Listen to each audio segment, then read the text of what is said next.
So hello and welcome back, girls. So in this particular video we will be discussing your next part of the video. Okay, in your previous part, that is part 2a, we've already discussed few topics. Now here we'll be moving on to your next topic.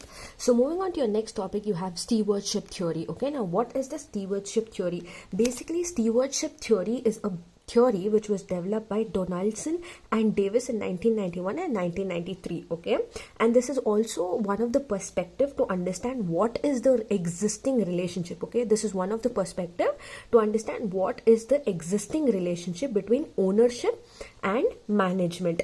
What management of what? Management of company.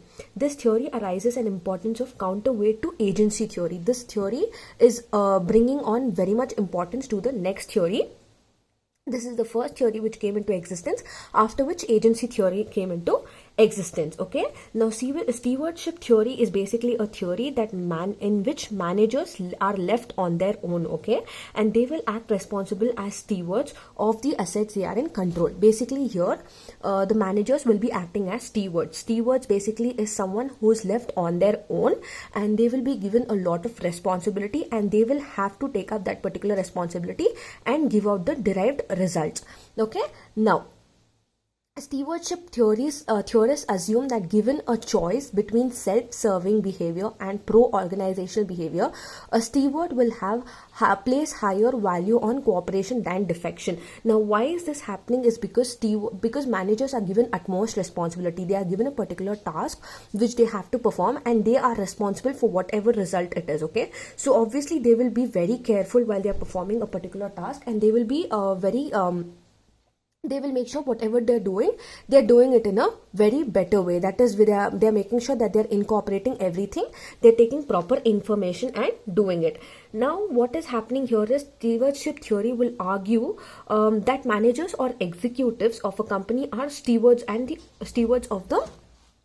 Okay, as I was telling you all, that they will kind of argue, okay, why are they considered to be the owners, and what is their common goals and objectives? Why are they considered to be the stewards or own? This is basically a theory which was developed by two people, okay? And according to them, the managers will be acting as stewards. This is all you need to know. Managers will be acting as stewards, and they will act like an owner of the company, wherein they have to achieve the goals and objectives, and they should make sure that they are providing information. They are the board has to play a supportive role in empowering their executives. Okay, they have to give higher performance in all of this, so they have to maintain good relationship between the board, between the executives, which is involved from training, mentoring, the decision making, etc. Okay, so here this particular theory is to do with the managers, wherein managers are left on their own, and they will act like responsible stewards of the organization in order to control the assets of the organization, and they will serve towards achieving a common goal or objective. Now there are various factors. I will want you all to refer to your textbook explanation, okay, because I haven't mentioned everything in your PowerPoint presentation. So the factors which are involved in stewardship theory are, it is about employment relationship between two parties. That is two parties, that is owner and the steward, that is a manager. Okay, owner and the manager, and it helps you in examining the relationship. Okay, examining the relationship, that is okay, I will just hold the copy here so that it is very easy for you all to see, so that you do not get confused and miss out on the topic. Okay, so basically it says there is these are the factors which are involved. That is stewardship theory, that is employment relationship between two parties, that is the owner and the steward, that is the manager. Okay, now what is happening here is basically it is examining the relationship from a behavioral and structural perspective. Now what is behavioral and structural perspective is behavior in the sense regulating and monitoring the behavior. Okay, how they are behaving, what is their culture, what is their goals and objective, what is their goals, individual goals and objectives, etc. Then you have your structural perspective. Structural perspective is from the organization's point of view. Okay, what is the hierarchical structure of the organization, etc. This particular theory also suggests that stewards, who are stewards? Stewards are managers. Okay, stewards will behave in pro-social manner. Okay, behavior which is aimed at the interest of the principal. Who is the principal? Principal is the owner. So managers will behave in interest of the owners. They will behave in a way that they are expected to behave by the owners. Okay, they will abide by the rules and regulations. They will fulfill all the responsibilities which are given by the owners. They will prepare reports as told by the owners, etc. Okay, and thus the organization. This behavior is fostered by the quality of relationship between the principal and steward and the environment and the ideals of the organization. So this particular theory is acting as a relationship between your owner, that is the principal, the steward, that is the manager, as well as the environment. Environment, what kind of environment? The internal and the external environment of the organization and the ideals of the organization. Moving on to the next factor. This theory suggests to outcome is achieved when both principal and manager is in employment relationship to select to behave as stewards. Okay. Now, this particular theory will only come into existence when the owner and the manager are related with each other. Basically, if they are working for each other, only then this particular theory will come into existence. At the heart of stewardship theory is the assumption that the principal-steward relationship is based on choice. Okay, this particular theory suggests that if you want to maintain relationship, that is owner and principal relationship, owner and steward relationship, it is completely the choice of the parties who are involved in the agreement. Okay, now when both the parties choose to behave as stewards and place the principal's interest first suggest as the impact on the performance, because both the parties are working towards the same goal.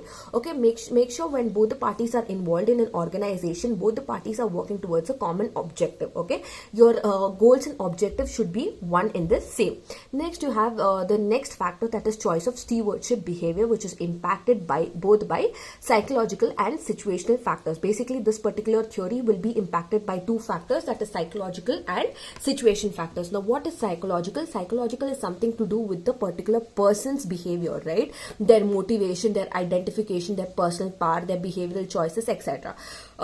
Whereas situation completely depends on how the situation is, the in and around situation is, your social situation, or your organization situation, or anything as such, or it could be your rewards, or every time employee is motivated with rewards, giving high tangible rewards, higher rewards, perks, benefits. Okay, recognizing him for the work.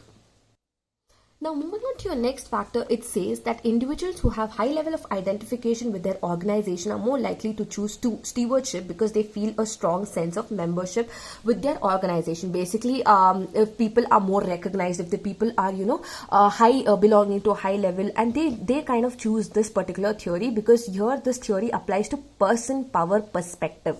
Okay, describing power based on interpersonal relationship. Now we say that, for example, you have a friend, and you have a friend whose uncle is in the top management in a particular company. Do you see the influence through which she can get into the particular company? So that is why some people, because of the personal power and personal perspective, they would want to get into they would want to use stewardship theory, because it has a lot to do with influence and empowerment. Okay, empowerment of steward managers. Now next, it says there's situational factors. Now, what are these situational factors? Situational factors are basically involving oriented collectivists, okay, low power distance cultures, okay, your rules and regulations, or impartial treatment of employees. All of these come under your situational factors, your opportunities, your challenges, your responsibilities. Okay, now moving on to the last factor which is involved in the stewardship theory is the assumption. Okay, what is the assumption? Let's look into what is the assumption. The underlying assumption of stewardship theory is based on humanistic model. Very important, humanistic model. It has a major role of human to play in that particular model. Right, that is what humanistic means. Okay, humanistic model of man due to its foundation or in sociology and psychology. Sociology is something to do with your social environment. Psychology is something to do with an individual, his behavior, his culture, his norms, his beliefs, his goals. It is completely with an individual. Okay, the model assumes that individuals are motivated by higher order needs fulfillment, In the principal-steward relationship, a steward, who is a steward? A steward is a manager, will put the interest of the principal. Principal is the owner, okay, ahead of self-serving interest. What does this mean? That manager will put the interest of the owner first before he puts his interest. Okay, the manager will work according to the taste, preferences, and the interest of the owner. The manager will not tell, no, this is not my interest. No, nothing doing. The manager is working for the owner, so the steward will put the interest of the principal ahead of self-serving interest. More than his interest, he will consider the interest of the manager. A principal will create an organization structure. Okay, the principal is the owner. Owner will create an organization structure where the stewardship behavior can flourish. As such, a stewardship structure is collectivist and cooperative, resulting in positive benefits for the organization. Now, what is happening here is basically it is a humanistic approach, okay, wherein a human is required to carry on this particular approach. Here, there is a relationship between the owner and the manager, wherein the manager is completely working for the interest of the owner, and the owner is preparing an organization structure. It could be a tall organization structure or a flat organization structure, wherein this theory can be implemented and they can achieve the desired results. So this is with your stewardship theory. I hope stewardship theory is very clear to you all. Now let's move on to your next theory, that is agency theory. Now what is agency theory? Agency theory comes after stewardship theory. So when you're looking, so basically it means that you can take necessary advices from the previous theory, because stewardship theory came first and then comes your agency theory, right? So agency theory, according to this particular theory, okay, the principals of the company hire the agents to perform work. Now what is agency? Agency means an organization. It could basically mean wherein like middlemen, okay, agency. For example, have you heard people telling, no, I went to that particular agency to give my resume, they will connect me to a particular company or something like that? Yeah, so agency are the principals of the company. They hire agents to perform work. Okay, here they are hiring agents to perform work. The principals delegate the work of running. Who is the principal? Principal is the owner. They are delegating the work of running the business to directors or managers. Okay, owners are giving directors and managers the work to carry on the business. The owners are not doing the work directly. Now, these directors and managers are the agents of shareholders. Who are the shareholders? Shareholder is the general public. The shareholder expects the agent to act and make decisions in the best interest of the principal. That is agency theory. What is happening in agency theory? There is one particular person who is the owner, who hires a director and a manager, and these directors and managers will work for the owner and will act as an agent to the shareholders. How are they acting as an agent to the shareholders? They will make sure that they are bringing in a lot of customers who will come and invest in the company's share. So in turn, they will become shareholders, right? And the shareholders expect the agents. Who are the agents again? Directors and managers, to make decision and act in best interest of the owner. So whatever is happening is directly benefiting the owner at the last. That is the principle. Okay.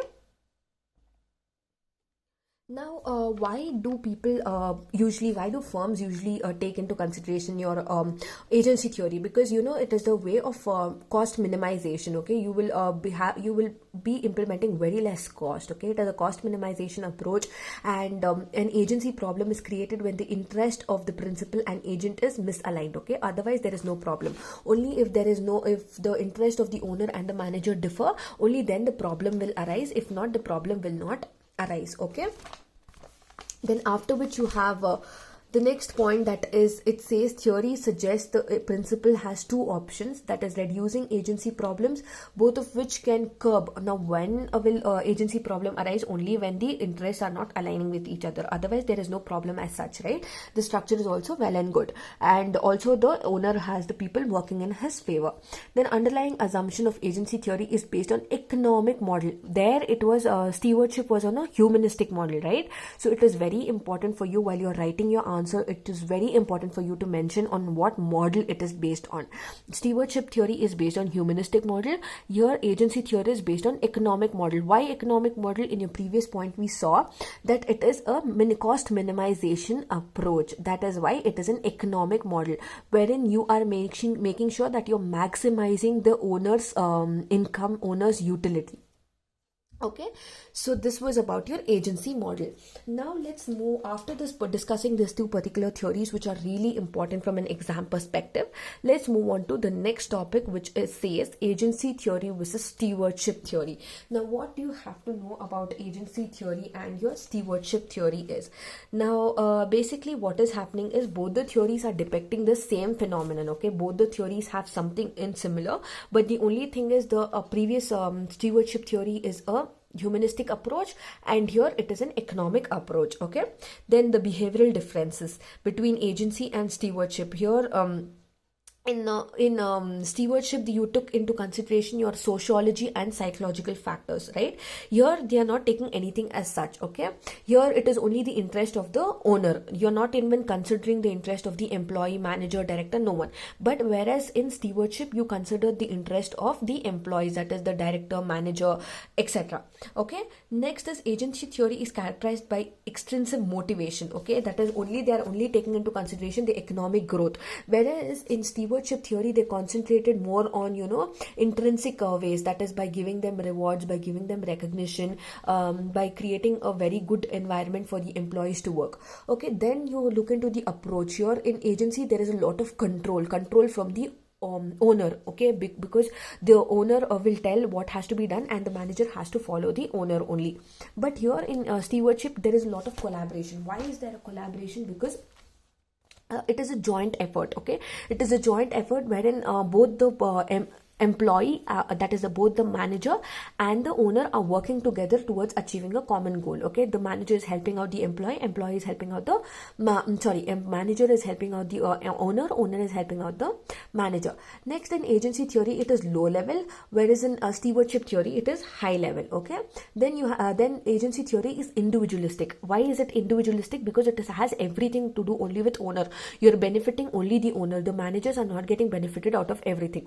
Then in stewardship it is collective. Why it is collective? Because it is a joint effort. You are taking into consideration everyone's opinions, decisions, you're giving rewards, incentives, etc.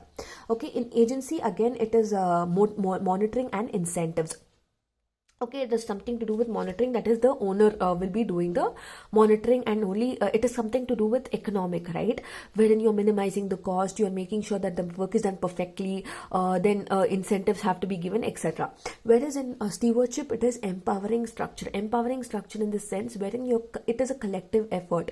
Okay, it is a collaboration wherein you're given equal importance to the employees also. So you are empowering the entire structure, you're creating a sense of belongingness. Okay, so this is your difference between agency theory versus stewardship theory.